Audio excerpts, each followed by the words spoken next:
Hello and welcome back. Today we are continuing our lecture series on industrialization. And really this is today's lecture on the Spanish-American War is a continuation of the lecture on American imperialism.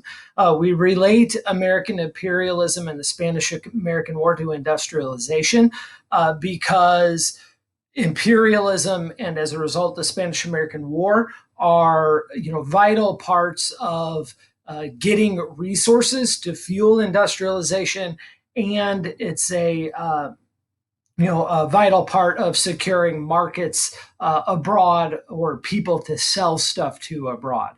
So the Spanish-American War, also called America's Splendid Little War, which I think tells you a lot. One, that it's little, it's not going to last very long. And two, the fact that we refer to it as splendid means it's going to bode well for America.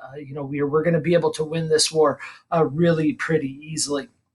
So, for the background, the war is going to be between us and Spain, and so we're not going to be fighting in Spain, and we're not going to be fighting in the United States. This is essentially a war that's going to be fought in Spanish colonies. The Spanish Empire used to be a great empire, right? It used to be one of the most powerful empires in the world. But the Spanish, they've not updated, they've not modernized, they have not embraced new technology. And because of that, their empire is starting to crumble. And so Spain, as far as like world powers go, is pretty weak. And they're starting to lose their colonies. And the Spanish are notorious for brutalizing their colonies. We talked in a previous lecture about how there's levels to how brutal imperialism can be, and America, all imperialism is bad, and so America's imperialism, it's not necessarily a good thing. In some cases like Alaska it is, but it's not anywhere near as bad as European colonies and imperialism are. And as far as how bad it is in Europe, the Spanish are amongst the worst. Their hacienda system is brutal. It's essentially forced slavery, where they brutalize their colonial possessions. And so as the Spanish are weakening in their colonies, they're trying to hold on to their colonies by becoming even more brutal. And so Spain controls the Philippines, Guam, Cuba, Puerto Rico, and all of those areas are areas that we are going to want to get control over. And so, in some of those areas we're going to buy from the Spanish at the end of this war. Some of the other areas we're going to, make protectorates and whatnot. But the fighting is going to be in those areas. The Spanish are, brutalizing these populations. There's essentially a war going on in the Philippines, being fought by a guy by the name of Emilio Aguinaldo, being fought against guerrilla warfare, being fought against the Spanish. And so Spain's having a hard time of it. And they're brutalizing their population. Well, Americans hear about that, and we kind of sense an opportunity. And there's a group of people called war hawks, guys like Teddy Roosevelt, that see an opportunity, and they see an opportunity to take over these colonies.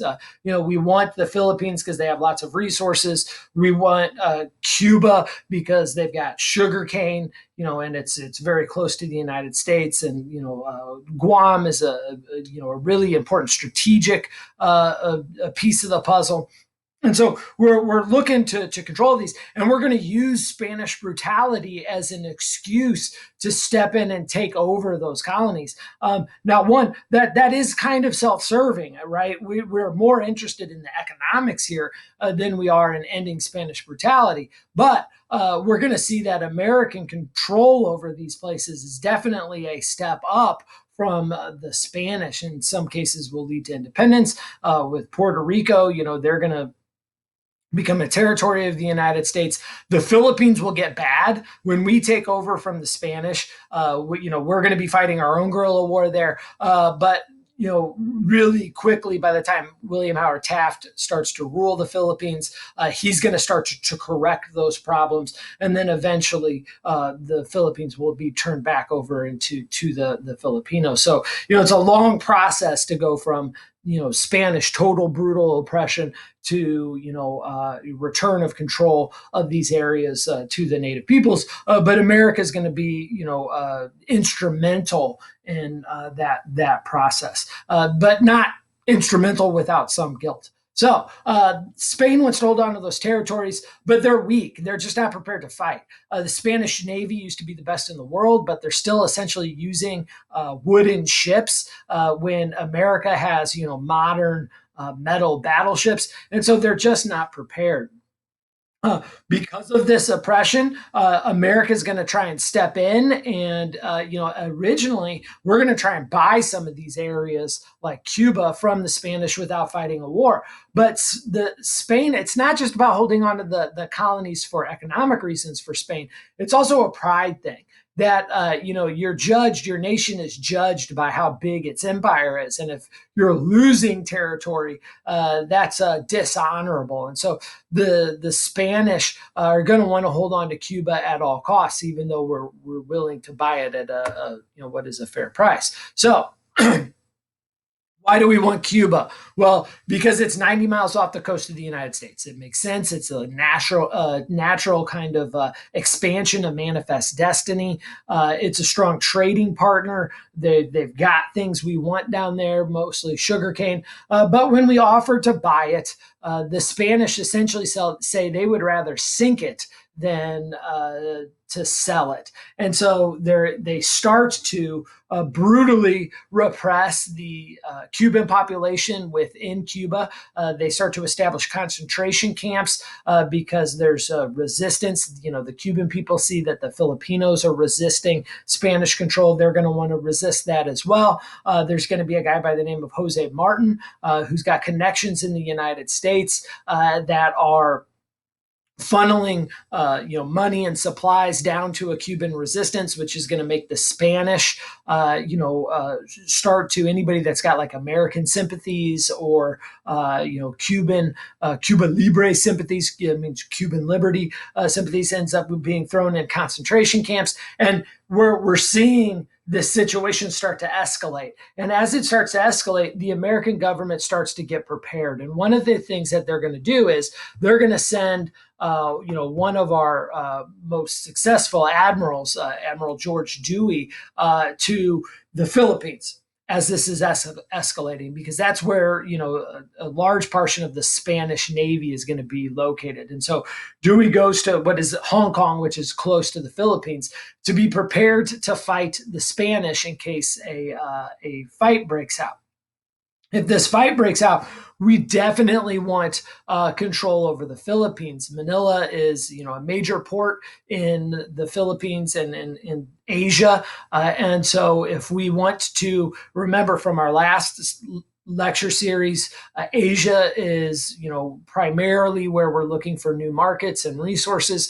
And so we pieced together Alaska, Hawaii, and then now with the Spanish-American War, we're looking at Guam and the Philippines as well. Plus, the Philippines have, quite a few natural resources. So we get with the Philippines, it's super valuable because of its strategic location, the port of Manila, and because it has natural resources as well. So we're pre-positioning, waiting to see what's going to happen. In the meantime, we're going to see this guy right here. This is Jose Martin that I was talking about earlier. Jose Martin has connections with America and, is using the American media to just kind of expose how brutal the Spanish are treating the people of Cuba. I mean, they're like chopping off hands of people that are resisting. I mean, it's really truly brutal. Now, Jose Martin is hoping that America is going to just support Cuban liberation, and that Cuba will become its own country and a friend of America, and they'll trade based on reciprocity. What he's going to find out is it's not going to be that simple. That once America gets involved, we're not just going to take Cuba, but we are going to set up a protectorate in a situation where the American government has a little bit of veto power over Cuba, which will lead to resentments later in the rise of Fidel Castro during the Cold War. So we don't handle this perfectly. We give them autonomy, but it's autonomy with a little asterisk next to it. So Martin is leading this rebellion against Spain, and it's a guerrilla campaign that is going to be brutally repressed by the Spanish. And eventually he's going to start to realize that that America's interest in Cuba aren't so great, and the war is going to spill over between the rebels and the Spanish, and all of a sudden American sugar mills start to get attacked. Now, when American sugar mills are getting destroyed, this is going to be a thing that absolutely is going to bring America into the war. America, private American businesses have moved down to Cuba and bought land and are operating there.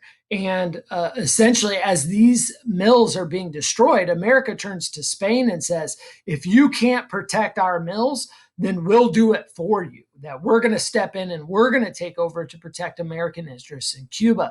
And so the Spanish are looking around like, oh my God, like we can't have direct conflict with the United States, which is going to lead to even more repression in Cuba by the Spanish. And so we want this economic stability there, and we're going to make threats, which is going to lead to the Spanish becoming more repressive. Now, is it our fault that the Spanish, took our desire for stability and became more repressive? I mean, I don't know if America is responsible for Spain's actions, but I can tell you that our motivation there wasn't necessarily to stop Spanish oppression.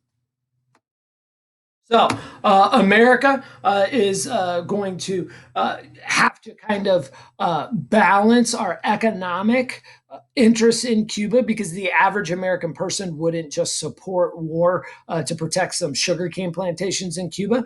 So the American government has to balance that with the humanitarian side of things. And so, what we're going to see is that as the Spanish round up 300,000 Cubans and start throwing them into concentration camps where, there's going to be starvation and disease and essentially torture in some cases of these people, that this is what America is going to promote what the war is about. So what's the war about? Is it about economic interests, or is it about stopping these concentration camps? There are different people will say different things about this, different historians with different motivations. The reality is it's a complex issue. And because it's a complex issue, the reality is both. Just like every other war, there are economic implications and there are humanitarian implications. And sometimes the economic implications are humanitarian implications. And so, it's complicated. Are we the good guys here because we're going to step in and stop these concentration camps, which we will do? Are we the bad guys here because we're really just motivated to protect, American investment interest in sugarcane plantations? The answer to those questions is yes. We are the good guys here, and we are the bad guys here, and we're somewhere in the middle. That the world isn't as simple as good guys and bad guys. So William Randolph Hearst and Joseph Pulitzer are going to hear about these concentration camps, and they are going to exploit this. Both of these guys are newspaper owners. They're the two biggest newspaper owners in America, and they're notorious for this type of journalism called yellow journalism. And yellow journalism is something that we see today all the time. We see, hashtag fake news, whatever. Yellow journalism is that. That fake news concept is not a new concept. Yellow journalism is exaggerating the news to sell newspapers. And so, these concentration camps that are going on in Cuba. Well, Joseph Pulitzer and William Randolph Hearst realized that bad news sells more newspapers than good news. And so war sells more newspapers than anything. And so they're literally going to be pushing stories about these Spanish atrocities in the newspaper to push Americans, the average American, to endorse war with Spain so they can sell more newspapers. And so, this is, we recognize today this is a bad thing, and we recognize that it's still going on with fake news. I mean, you can see that news institutions, liberal news institutions push, certain stories because it's scandalous and sell headlines, and conservative news institutions do the same thing. And both of them, regardless of which political party it is, exaggerate their side to try and rally up their bases so they consume more news. And so this is a thing that America has been dealing with for a very long time. Part of the reason why you're supposed to educate yourself on history so you can be aware of that, and so you're less easily inclined to manipulation. And so William Randolph Hearst and Joseph Pulitzer are going to be vital in pushing America closer towards war. And so they're pushing for war to sell newspapers. Now, we start to see political cartoons that look like this. So if you're paying attention here, and keep in mind that whenever you're looking at political cartoons, because they use visuals to tell the story and not necessarily words, that a lot of times they play up cultural and ethnic biases. And so you see, the Spanish here dressed in typical Spanish clothes, and so the first thing that should stick out to you is the Spanish guy here smiling with his cruel smile, and clearly the most visible thing here is his machete. And then in the background you see a bunch of what look like emaciated or starved women and children.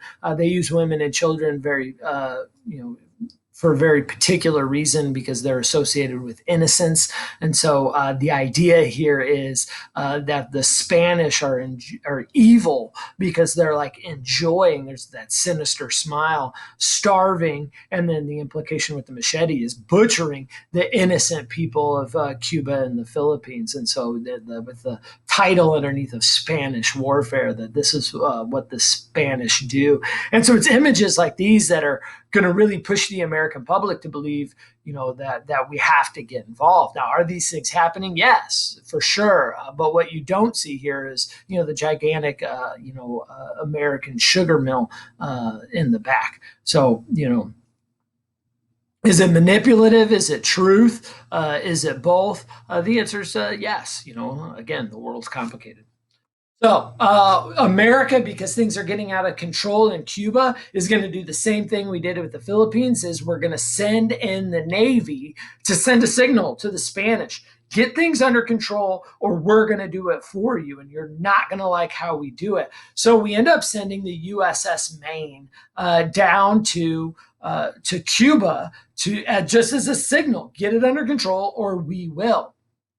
We're going to keep American interests safe. Well, what ends up happening is there's an explosion on the USS Maine. This is one of those things in history where it's just, serendipitous, or seems like fate, I think, a better way to say that. And there's what we know now is there's some sort of engine failure. And so it's a technical thing that blows up the USS Maine. And so 260 Americans are going to die because of this. But guess what gets blamed?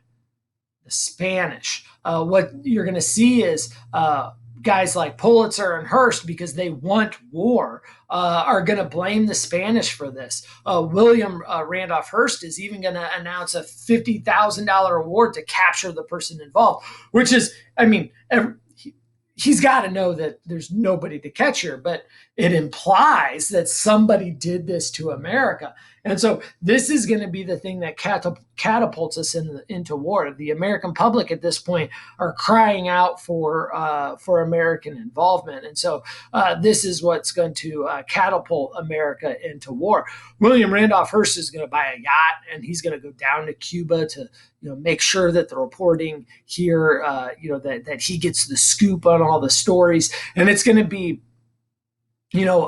one of the most salacious times for American journalism, and some of the stories that come out of the Spanish American War are completely fabricated by journalists that say that they're on the front lines, but really never leave the yacht out in the harbor, and they just kind of make stuff up as they go. That's what yellow journalism is. So, like, hashtag fake news. I don't know why I keep saying hashtag. I think it's because the kids say it, and I apologize. That's annoying. So now, boom, the Maine explodes.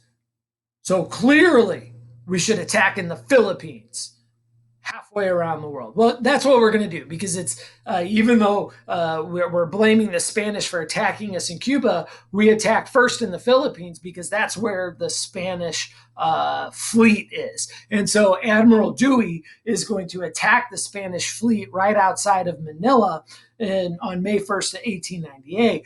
We whoop them.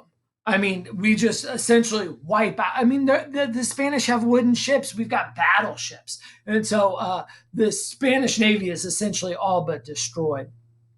Americans suffer 7 injuries. I mean, this is a throttling, and it's an announcement to the world that the American military is, something to be reckoned with. We're not the strongest military in the world yet. It's going to be some time for that. But Theodore Roosevelt, the Undersecretary of the Navy, has helped build up and modernize the American Navy, and we're a big boy now, and we're taking on the Spanish. This also signals the total decline of the Spanish Empire.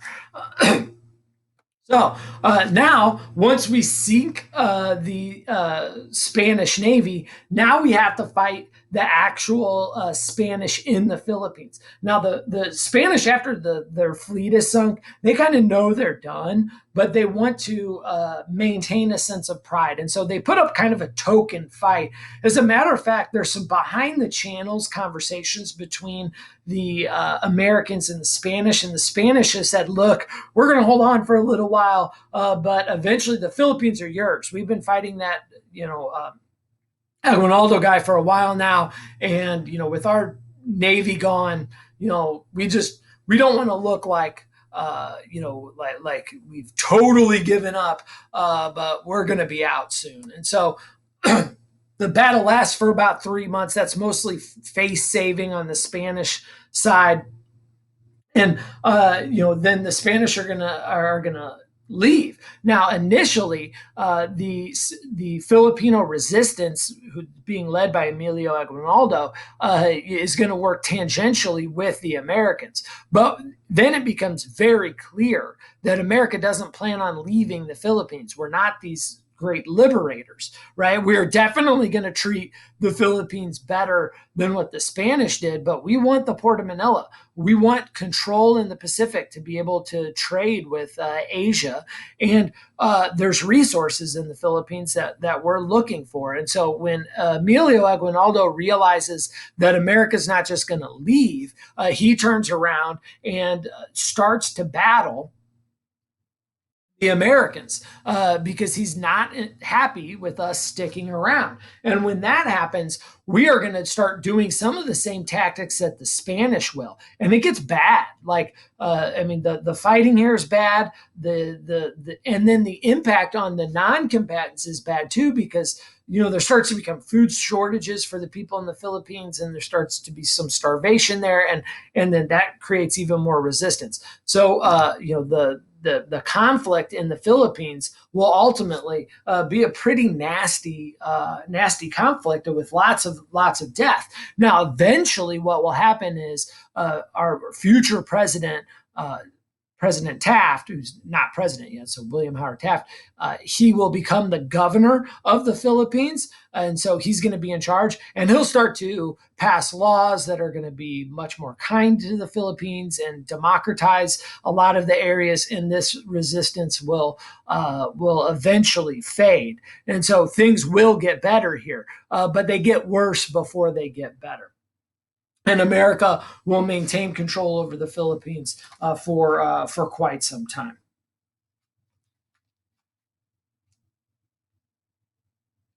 It's not till 1901 that the Philippines will get their independence from the United States.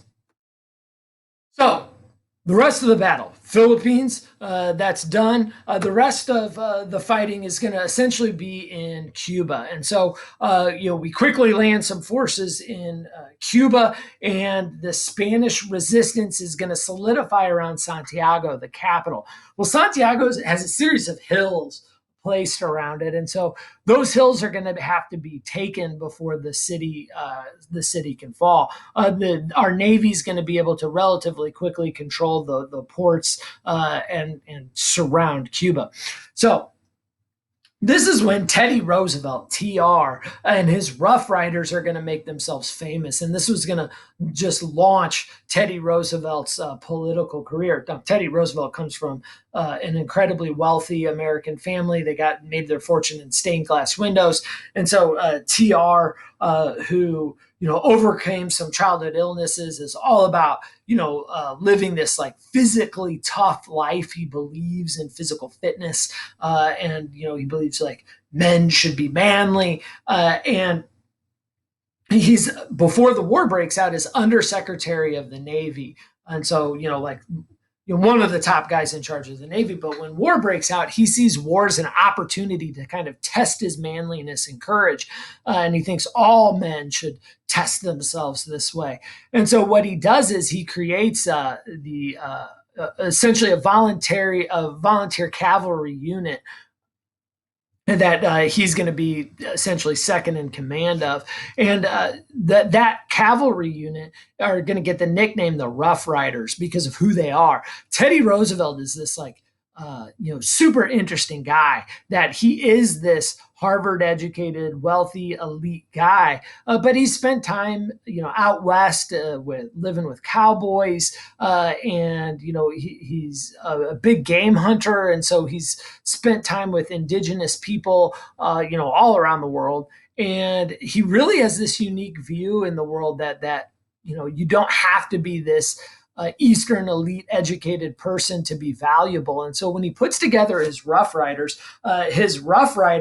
are, this really diverse group of people. It's not just like your typical, educated Eastern elites. It is going to be, there are going to be some of those people, right? He's going to take all the people that he knows that are talented people and put them together in this really diverse group. And so it will have members from Harvard who are, physically fit and intelligent, cowboys who are great at riding horses, and, using a gun, and athletes like polo players and football players, Native Americans that have he has met out west that he knows are capable, and he's going to put them all together in one unit. So it's economically diverse, it's going to be ethnically diverse, and it's really going to be based on your personal ability. And he looks beyond these other things. He also later, when he becomes president, is going to be the first president to invite an African American to dinner essentially as an equal, which he'll get in some political trouble for. But he is definitely has a different way of thinking about diversity than what that time period would suggest. And so TR puts together his Rough Riders, and they are going to be a group of exceptional people. And so when they're fighting, it's going to be TR and his Rough Riders, and I have a picture of his Rough Riders here. TR and his Rough Riders, who are going to come out of the Spanish-American War as kind of the most famous soldiers in the war. They're going to be tasked with taking what is known as Kettle Hill. So Santiago is surrounded by a series of hills. Those hills have to be taken before you can take Santiago. And the Spanish have manned the top of those hills with guns, and they have the high ground. And so because they have the high ground, it's really dangerous to take these hills. Well, TR and his Rough Riders have to take the first hill, Kettle Hill. And, they get there and the soldiers are pinned down. The Spanish have the high ground, and it's really dangerous to charge up that hill. And so TR, who's just like, by all indication, is just not afraid of dying. Tells his men, let's charge up the hill. And he starts charging up the hill, and nobody's really following him. And he looks back and says, like, what's going on? Runs back down the hill. It's like, come on, men, let's go. And his men are like shocked by how brave he is. And they were like, well, I don't want to be the coward that lets my leader die. And so they follow up the hill, and they're going to take Kettle Hill. And so this is like, an amazing feat of bravery, no doubt about it. They take Kettle Hill. Then they look over and see San Juan Hill. And San Juan Hill, another group of soldiers is supposed to take that hill, but they're pinned down under fire. And so TR takes the Rough Riders and helps them take that hill too.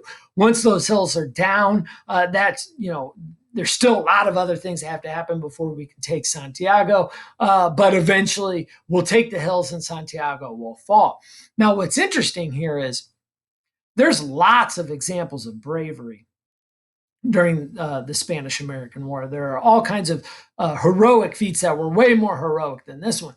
But Teddy Roosevelt, not only is he brave, not only is he, embraces diversity, and which is kind of exceptional for the time, but he's also an opportunist, and he essentially is writing everything down and is going to hire people to write articles about his accomplishments in this war. When he gets back from the war, he writes a book where he's going to play up. The guy is an avid reader. He writes all kinds of books in his life. He's over 20 books. I can't remember off the top of my head that he's going to actually write.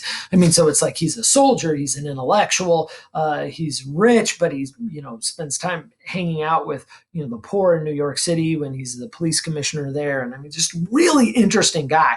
But he essentially becomes the walkaway hero from the Spanish-American War because he's got enough money and intelligence to publish these books where he essentially is patting himself on the back for how brave he is. And so he walks away the hero of the Spanish-American War, which will ultimately make him nationally popular, which will catapult him into the presidency. Now, it's weird how he becomes president, but and we'll talk about that later in a future lecture. It's, he inherits the presidency essentially.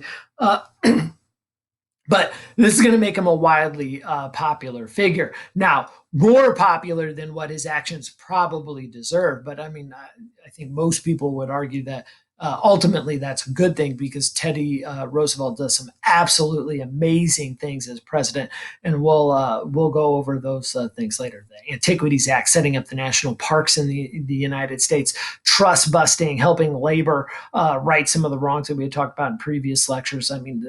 Lots of really good things will happen under his presidency. So Santiago falls. The war is over.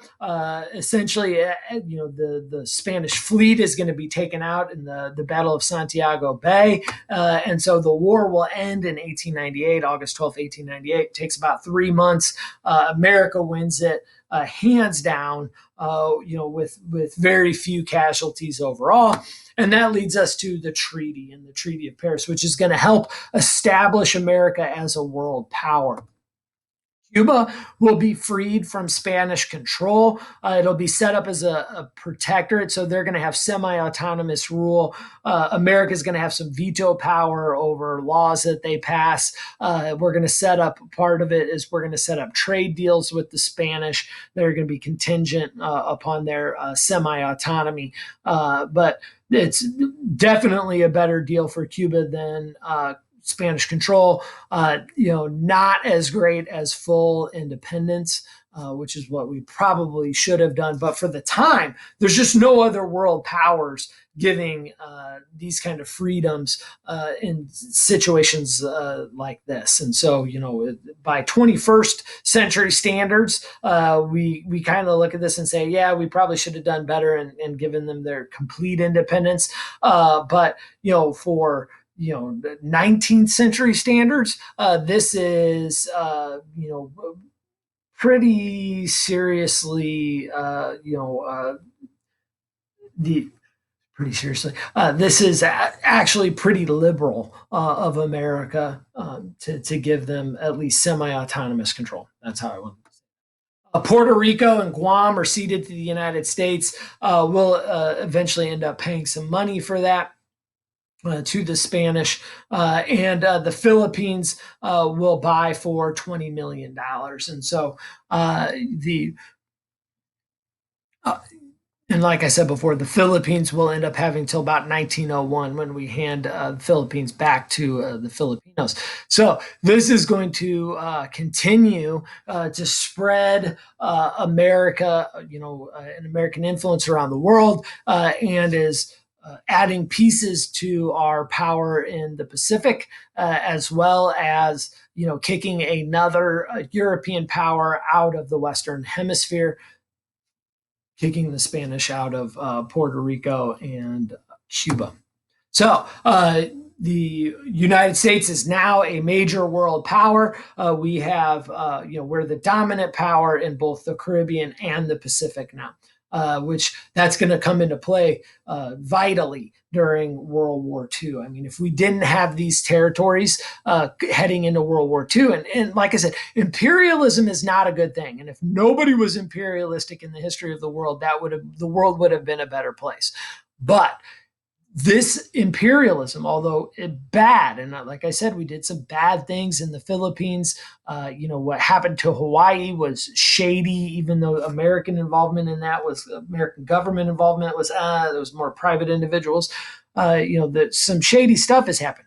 But it's going to make us a major Pacific power, which is going to allow us to stop some real nasty atrocities committed by the Japanese in World War II. And so, when people completely vilify imperialism, it's another one of those situations where the world is complicated and it's not just good and evil. Yeah, there are bad parts of imperialism, no doubt about it. No doubt about it. But if we weren't positioned like we were because of American imperialism by the 1940s, the Japanese would control that entire area, and the Japanese brutally repressed the areas that they took control over, things like the rape of Nanking, for example. And so, is it a good thing? Is it a bad thing? It's totally a mixed bag. It's both. It's good for the American economy. It'll be good for the region, World War II, but there are going to be some downsides, including how we treat the Filipinos, and the fact that we don't give complete independence to Cuba. There's some economic manipulation there too.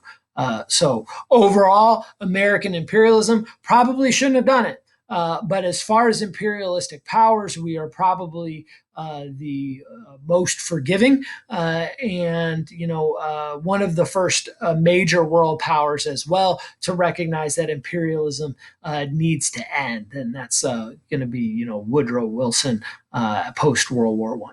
So that concludes our lecture for the day. I appreciate it. Thank you for your time, and I will see you again shortly.